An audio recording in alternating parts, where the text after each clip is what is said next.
गांव में तो सब जगह अकाल की परिस्थिति हो गई है। लगता नहीं कि अब इस गांव में ज्यादा दिन रुकना उचित होगा। काम के लिए बाहर गांव तो जाना ही पड़ेगा। भूषण काम की तलाश में दूसरे गांव की ओर निकल पड़ता है। चलते चलते वह विजयपुर गांव में आ जाता है। वहां उसका रहने का कोई ठिकाना नहीं था और उसके पास कोई काम भी नहीं था।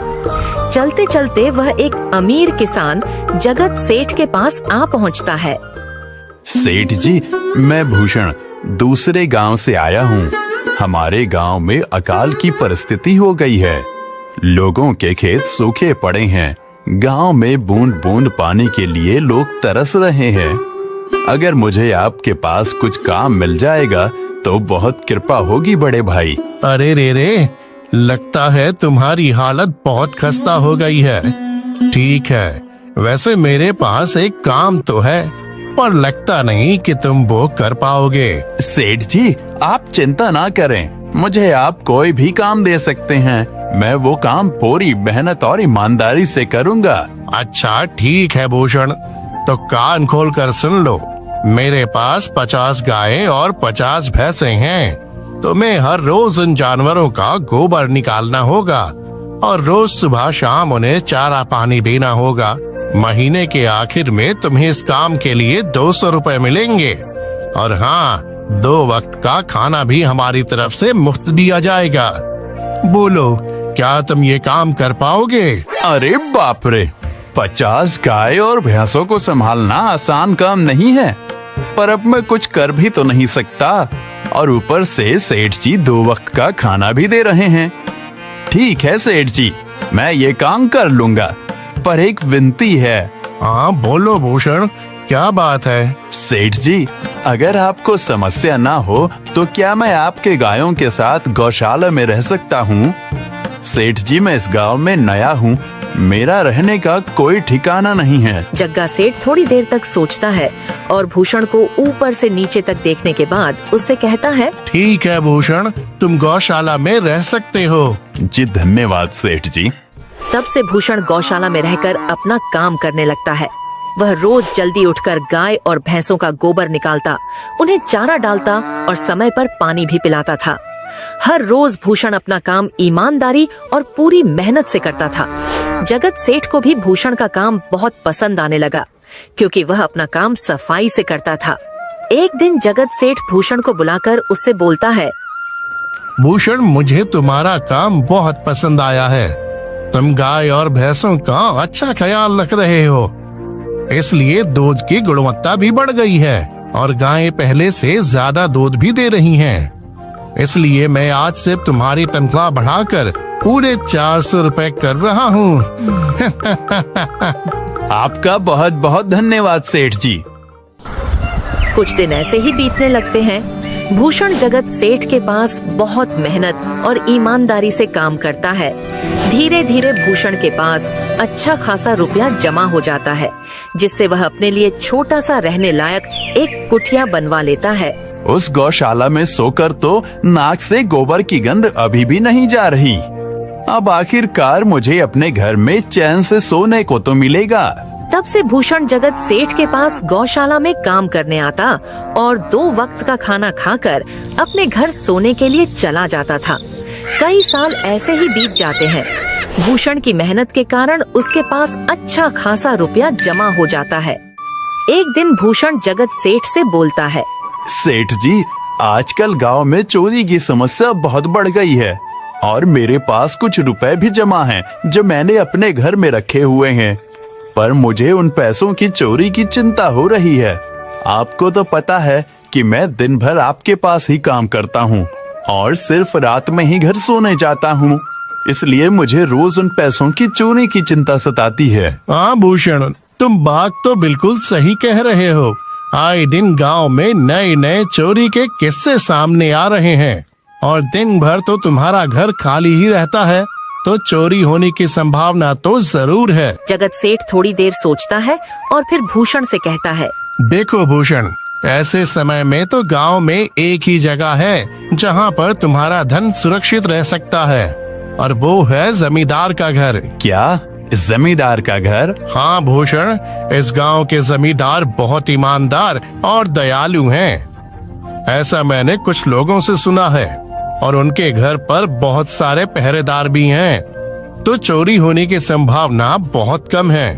तुम अपने पैसे उनके पास रख सकते हो। अच्छा, ऐसा है क्या सेठ जी? ठीक है, फिर आज ही मैं जमींदार जी से मिलकर बात करता हूँ और उन्हें अपनी समस्या बताता हूँ। उस दिन भूषण जमींदार जी के घर उनसे बात करने जाता है। हे टूडको, कहाँ अंदर आए जा रहे हो? वहीं रुक जाओ। जी, मुझे जमींदार जी से मिलना है। मुझे उनसे कुछ काम है। क्या काम है तुमको उनसे? मुझे जरा बताओ। जी, मुझे कुछ पैसे रखवाने थे उनके पास, यही काम के लिए आया था मैं। अच्छा ठीक है, तुम अंदर जा सकते हो। नमस्ते जमींदार जी, मैं भूषण जगत सेठ के यहाँ काम करता हूँ। कुछ साल पहले ही मैं दूसरे गांव से यहाँ आया हूँ। अच्छा भूषण, बोलो तुम्हारा क्या काम है मेरे पास? जमींदार जी, मैं सालों से जगत सेठ के पास काम कर रहा हूँ और मैंने कुछ रुपए भी जमा कर लिए हैं। पर बात यह है कि गांव में चोरी की समस्या बहुत बढ़ गई है, तो मुझे अपने रुपए घर में रखने से डर लग रहा है। अच्छा, कितने रुपए जमा किए हैं तुमने? जमींदार जी, यही कोई 5 से 6 हजार रुपए होंगे मेरे पास। वाह, ये तो बड़ी रकम है। मैंने आपकी ईमानदारी के बारे में लोगों से बहुत सुना है, इसलिए मैं अपनी रकम आपके पास कुछ वक्त के लिए रखने आया हूँ। हाँ भूषण, तुमने बिल्कुल सही सुना है। तुम्हारी रकम मेरे पास पूरी तरह से सुरक्षित रहेगी। तुम अब चिंता ही छोड़ दो, मैं सब देख लूंगा। भूषण अपने पैसों की थैली जमींदार को दे देता है। ये पूरे 5,800 रुपए हैं, आप गिनकर देख लीजिए। गिनने की क्या जरूरत है? तुम तो जगत सेठ के आदमी हो, मुझे तुम पर पूरा विश्वास है। जमींदार जी, आपका बहुत बहुत धन्यवाद। अब मुझे चोरों का कोई डर नहीं है, क्योंकि मेरे पैसे सुरक्षित हाथों में हैं। अरे भूषण, कोई बात नहीं, धन्यवाद तो मुझे बोलना चाहिए, जो तुम मेरे पास आए अपने रुपए रखने के लिए। भूषण अपने पैसे जमींदार को देकर अपने घर चला जाता है।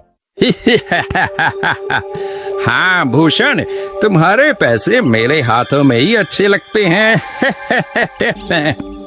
ऐसे ही भूषण ईमानदारी और मेहनत से जगत सेठ के यहाँ काम कर रहा था। देखते ही देखते 2 साल ऐसे ही बीत जाते हैं। एक दिन भूषण सोचता है, अब बहुत साल हो गए जगत सेठ के यहाँ काम करते हुए।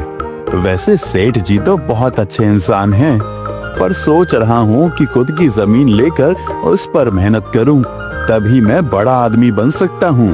अब जो मेरे पास थोड़े कुछ पैसे हैं और जो जमींदार के पास कुछ पैसे संभालने के लिए दिए हैं, वो जमा करके थोड़ी जमीन खरीद लूंगा।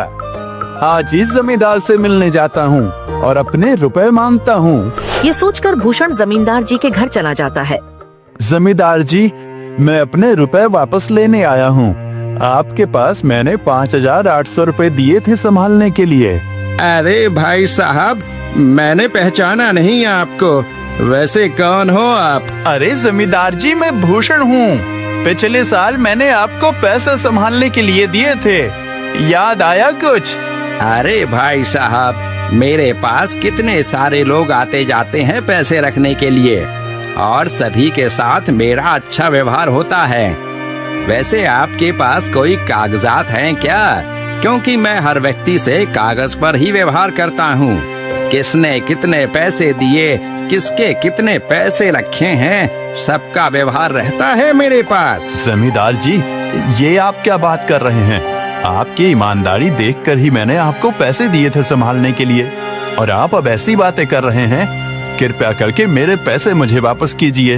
हाँ भूषण, मैं ईमानदारी से ही काम करता हूँ, इसलिए तो तुमसे मैं डॉक्यूमेंट्स मांग रहा हूँ। क्या तुम्हें पता नहीं, जब तुम किसी से पैसों का व्यवहार करते हो तो तुम्हें स्टाम्प पेपर पर लिख कर देना पड़ता है। तुम किसी से भी पूछ सकते हो। नहीं जमींदार जी, मैं आपके पैर पड़ता हूँ, कृपया करके मेरे रुपए मुझे दे दीजिए। बड़ी मेहनत से मैंने वो पैसे जमा किए।